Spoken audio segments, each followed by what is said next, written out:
aujourd'hui, c'est la dernière partie de la série qui te parle.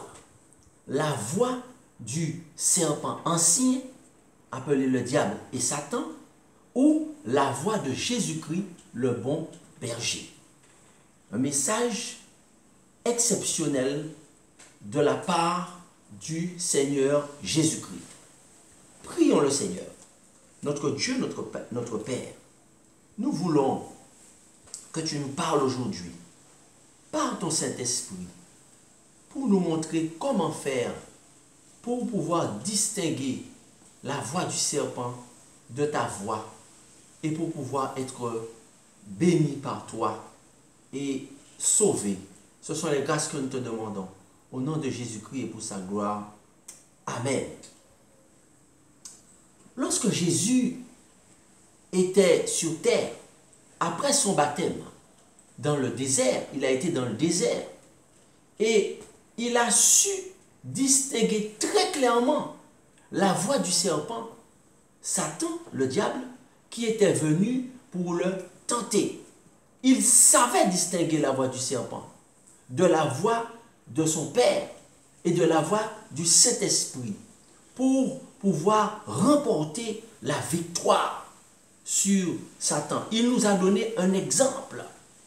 Et grâce au fait qu'il connaissait la voix de son Père, la voix de Dieu, il a pu développer un caractère parfait qui a fait de lui un exemple. Donc, par conséquent, aujourd'hui, comment connaître la voix du serpent? Comment la distinguer? Et comment connaître aussi la voix de Dieu par le Saint-Esprit? Que te dit la voix de Satan? Que te dit la voix du serpent? La voix de Satan te dira, pour ressembler à telle star de la télé, tu dois te couper les cheveux. Tu dois défriser ou noircir pour être plus belle ou plus jeune. La voix de Satan te dira, cherche à ressembler à telle star ou telle star de la télé. La voix de Satan te dira, tu dois porter tel vêtement. Tu dois te coiffer de telle manière.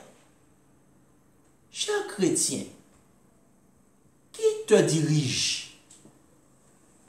Qui te conduit? Cher chrétien, quelle voix dois-tu écouter? La voix du serpent qui veut te posséder, qui veut te tromper, ou la voix du bon berger, Jésus-Christ, qui veut te libérer de Satan et qui veut faire de toi un enfant de Dieu? Bien sûr, la voix que tu dois écouter, c'est la voix de Jésus-Christ, notre Seigneur et notre Dieu. Je dis gloire à Dieu pour cela. Car Jésus-Christ, notre Dieu, ton Seigneur, te dit aujourd'hui, par le Saint-Esprit, tu es une créature si merveilleuse. C'est moi qui t'ai créé, dit Jésus. Tu es belle comme tu es et tu n'as pas besoin de ressembler aux autres. Où a-t-il donné ce message? Où Jésus-Christ a-t-il dit cela? Il l'a dit par la bouche du psalmiste sous l'influence du Saint-Esprit dans le psaume 139 et le verset 14. Je te loue de ce que je suis une créature si merveilleuse. Tes œuvres sont admirables et mon âme le reconnaît bien. Je te loue de ce que je suis une créature si merveilleuse. Donc, la voix de Jésus de Nazareth te dit, tu es belle comme tu es. Tu n'as pas besoin de ressembler aux autres. Ton seul exemple, c'est moi, Jésus. La voix de Jésus. Jésus te dit, et ce n'est pas par hasard que ce message te parvient. Ce n'est pas un jeu de circonstances si tu reçois ce message de la part du Christ par le Saint-Esprit. La voix de Jésus te dit, eh bien, est-ce que tu m'as consulté pour faire des transformations sur ton corps? Ton Seigneur Jésus te dit, est-ce que tu m'as interrogé pour savoir ce que je pense de cette transformation sur ton corps? La voix de Jésus te dit, est-ce que je t'ai créé avec des cheveux rouges, des cheveux jaunes? La voix de Jésus te dit, est-ce que je t'ai créé avec des lèvres rouges, des lèvres marron ou jaunes? Reste naturel.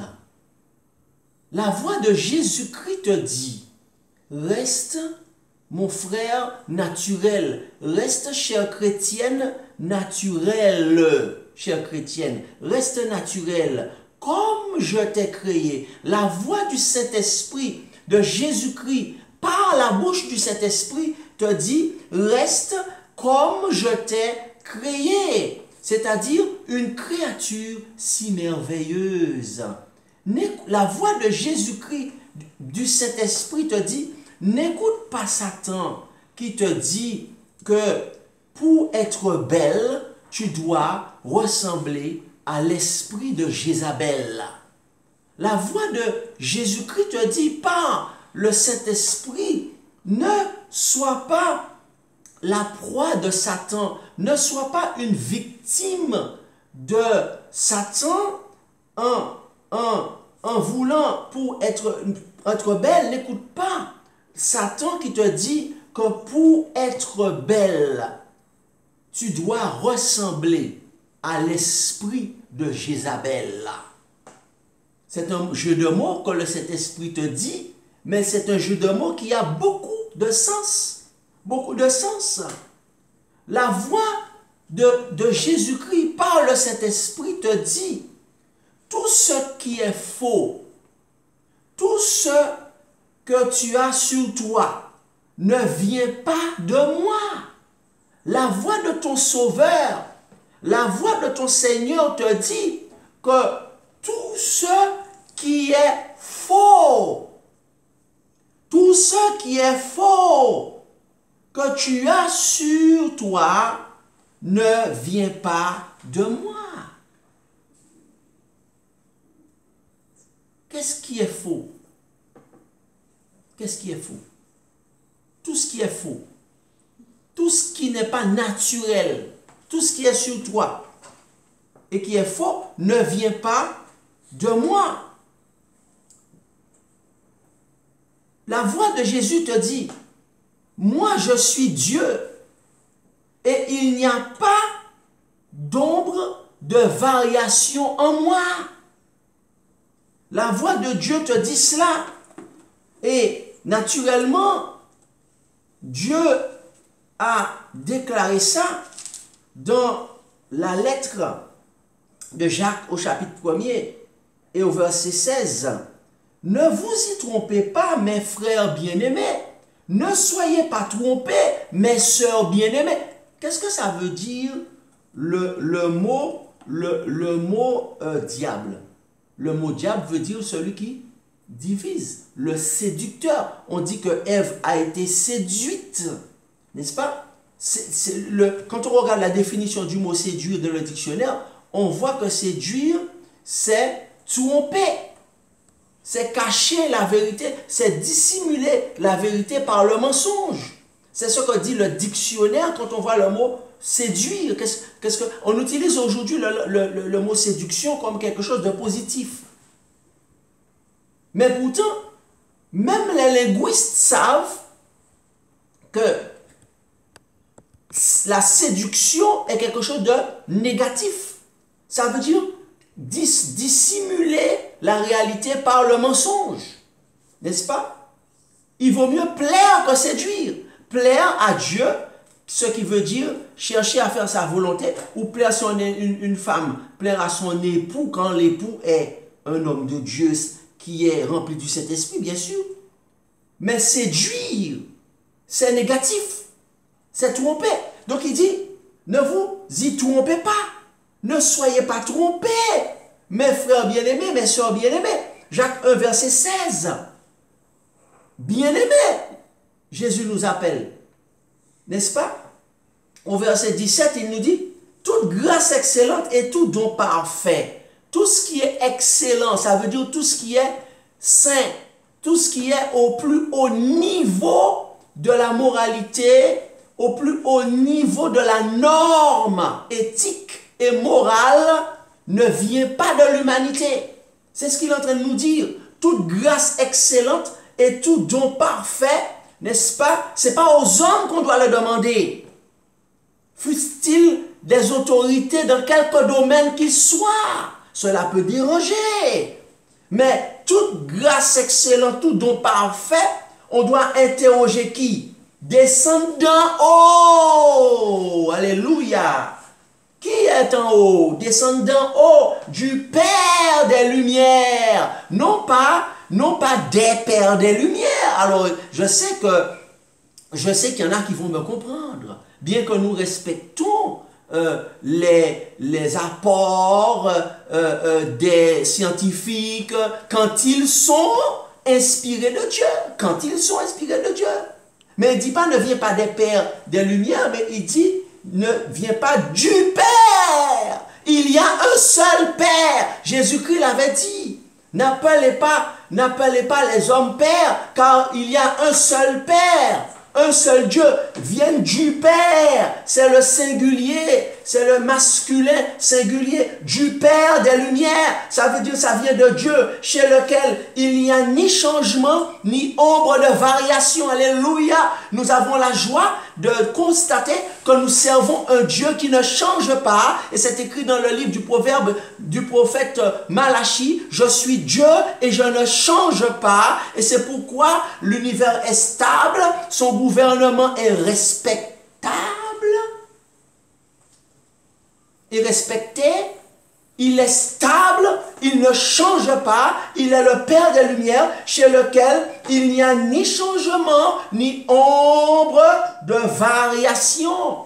Et il dit ainsi, eh bien, il dit je suis Dieu et il n'y a pas d'ombre de variation en moi, je suis le vrai Dieu. Enlève les faux dieux sur toi. La voix de Dieu te dit, enlève les faux dieux sur toi. La voix de Dieu te dit, je suis Dieu, il est Dieu, je suis Dieu, Dieu est Dieu. Enlève les faux dieux sur toi. Dieu avec un D minuscule, bien sûr, ça veut dire les idoles. Enlève les faux dieux sur toi. Voilà ce que la voix de Dieu nous dit aujourd'hui. Lorsque Adam et Ève ont péché, Dieu dit, la voix de Dieu te dit, j'ai fabriqué des vêtements pour eux, pour couvrir leur nudité. Mais la voix de Dieu te dit, attention, Jézabel te fait croire que tu dois corriger Dieu pour être belle. L'esprit malin, maléfique de Jézabel te dit que tu dois corriger Dieu pour être belle. Moi, je te dis, le Seigneur, c'est-à-dire le Seigneur qui est au ciel, moi, dit le Seigneur, je te dis que tu es une créature si merveilleuse et que le jour de ta mort et de ta résurrection, je dois te trouver comme je t'ai créé. La voix de Jésus te dit, moi, le Seigneur, le jour de ta mort et de ta résurrection, je dois te trouver comme je t'ai créé. Parce que le jour de ta mort, il va y avoir le jugement. il va y avoir le jugement avec Dieu. Il va y avoir une évaluation finale, puisque Jésus est le grand maître, Jésus est le maître, le rabbi, et les hommes sont les élèves, ceux qui le veulent du moins. Donc, il y a l'évaluation finale, il y a l'examen final qui a lieu le jour de ta mort. Et ce jour-là, Dieu n'examine pas seulement tes œuvres, mais il examine aussi ton apparence. Et il te dit ce jour-là, mais est-ce que c'est comme cela que je t'ai créé? Tout ce qui est faux et qui y a sur toi là, est-ce que c'est moi qui t'ai donné cela? Ou est-ce que tu l'as pris dans le monde des esprits, dans leur réunion, où l'esprit de Jézabel dirigeait, pour pouvoir te posséder, pour pouvoir te contrôler, te maîtriser? Le jour de ta mort et de ta résurrection, Jésus te dit, je veux te trouver comme je t'avais créé. La voix de Jésus te dit, ce qui compte pour moi, c'est que tu puisses faire une transformation avec l'aide de mon représentant, le Saint-Esprit. Une transformation de ton caractère. Pas de la manière dont je t'ai créé. La nouvelle naissance ou la conversion, ce n'est pas un changement, une transformation de ton apparence, de ton physique, de tes cheveux, de ta bouche, de la couleur de tes lèvres, de la couleur de tes cheveux. Est-ce que la nouvelle naissance, c'est une transformation de ta coupe de cheveux? De te mettre avec une coupe de garçon alors que tu es une femme? Est-ce que c'est ça la nouvelle naissance? Te donner une coupe, te donner une coiffure de femme alors que tu es un homme? Ou bien la nouvelle naissance, c'est une transformation de ton caractère.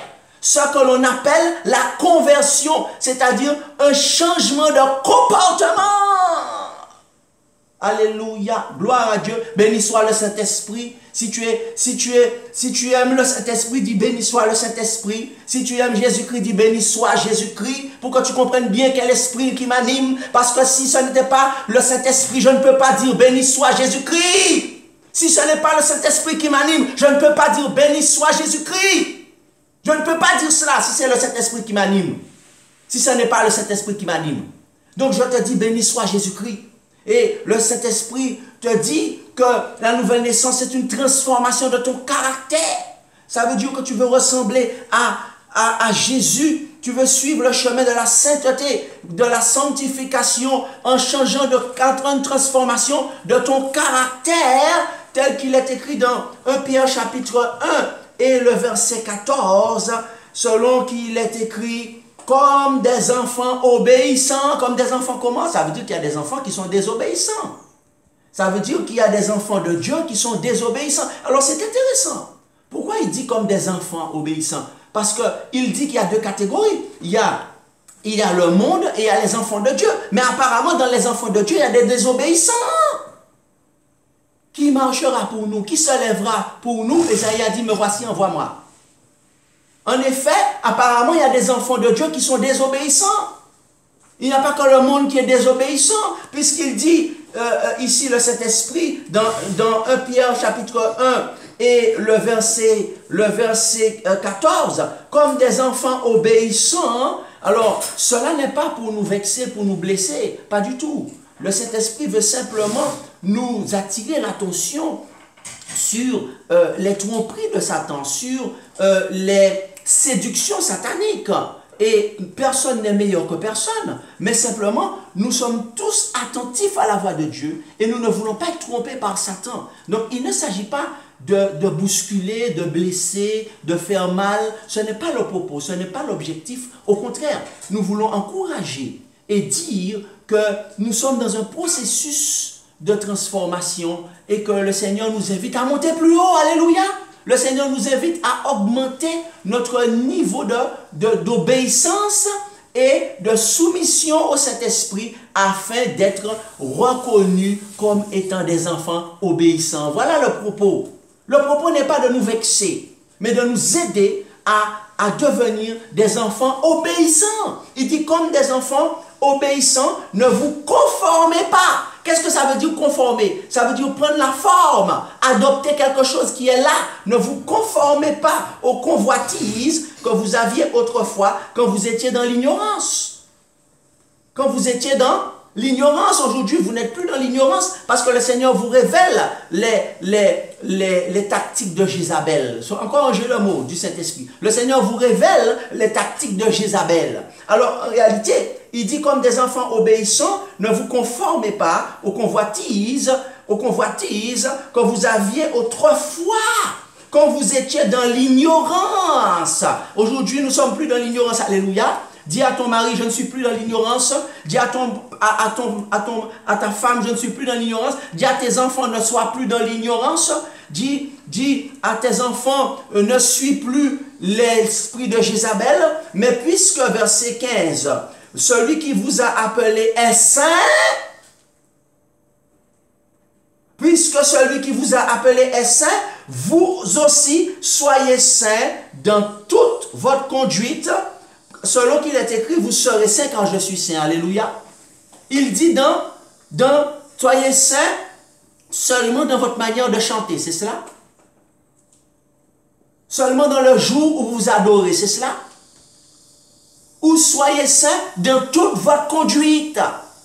Selon qu'il est écrit, vous serez saints car je suis saint.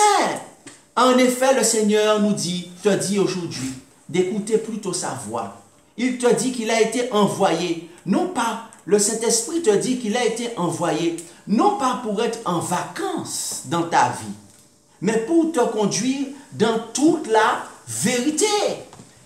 La voix du Saint-Esprit te dit aujourd'hui, et c'est Jésus qui parle, dans Jean chapitre 16 et le verset 13, il te dit que quand le consolateur sera venu, et il est déjà venu, l'Esprit de vérité, il vous conduira dans toute la vérité. Voilà des vérités dans lesquelles le consolateur, le Saint-Esprit veut nous conduire.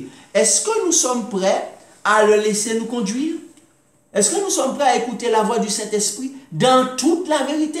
Et pas seulement dans les vérités qui nous plaisent ou qui nous arrangent? Parce qu'en réalité, nous voulons être soumis à Dieu, mais nous ne voulons pas soumettre Dieu à nous. Nous ne sommes pas Dieu. Et nous ne demandons pas à Dieu de se soumettre à nous et d'accepter ce que Jézabel offre et ce que Jézabel donne aux enfants de Dieu. Non, au contraire, c'est nous qui reconnaissons qu'il est Dieu et que nous voulons lui être soumis. Et je dis amen à cela. Et c'est ainsi que le Saint-Esprit nous conduit dans toute la vérité. Alors, le voleur des âmes vient, le grand serpent ancien, pour dérober, pour détruire et tuer. Mais moi, dit le Seigneur Jésus-Christ, je suis le bon berger qui a donné sa vie pour les brebis. Écoute ma voix. Alors, dit Jésus-Christ, je frappe à ta porte. Voici, je me tiens à la porte et je frappe. Si quelqu'un entend ma voix, je rentrerai chez lui et je souperai avec lui. Que dit-il dans Apocalypse? Si quelqu'un entend ma voix, si aujourd'hui tu entends sa voix, ça veut dire que tu reconnais que c'est la Bible que nous avons lue, que nous avons citée depuis tout à l'heure, c'est-à-dire la voix de Dieu. Si quelqu'un entend ma voix, dit le Seigneur Jésus-Christ, qu'est-ce que je vais faire? Si quelqu'un obéit à ma voix, qu'est-ce que je vais faire? Le si est conditionnel. En d'autres termes, si quelqu'un refuse d'entendre ma voix, si quelqu'un refuse d'écouter ma voix, je ne pourrai pas rentrer chez lui, dit Jésus. Il est clair. Si quelqu'un entend ma voix, je rentrerai chez lui, je souperai avec lui et lui avec moi. Je dis alléluia. C'est la plus belle chose qui puisse nous arriver, que le Saint-Esprit rentre chez toi, rentre dans ta vie, rentre dans ton cœur et t'amène à la joie du salut et la vie éternelle. Si tu es proche de moi, dit le Seigneur Jésus-Christ, dès le matin, si tu me cherches de tout ton cœur, je t'aiderai à distinguer la voix du voleur ou la voix de ton Créateur. La parole, aujourd'hui, le Saint-Esprit te dit ceci, que celui qui a des oreilles entende ce que l'Esprit dit aux églises au pluriel, que celui qui est-ce qui a des oreilles? Que celui qui a des oreilles, ça veut dire que celui qui veut entendre la voix de Dieu, entende ce que l'Esprit Saint dit aux églises. Voici, je viens bientôt, sois prêt. Voici, je viens bientôt, sois prête et retiens ce que tu as, afin que personne ne vole ta couronne. Alléluia. Maintenant, si tu retiens ce que tu as, c'est-à-dire la voix de Dieu, alors tu seras sans alarme, sans frayeur, parce que Dieu prendra soin de toi.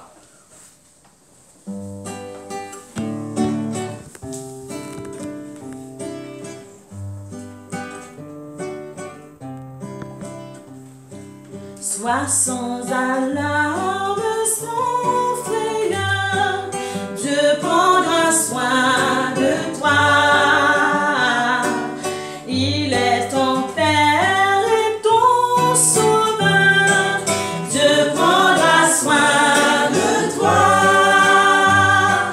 Dieu prendra soin de toi dans le chemin jusqu'à la fin. Il prendra soin de toi tous les jours jusqu'à la fin. Dans les jours de l'adversité, Dieu prendra soin de toi. Lorsque pour toi tout est danger, Dieu prendra soin de toi. Dieu prendra soin de toi dans le chemin jusqu'à la fin. Il prendra soin de toi tous les jours jusqu'à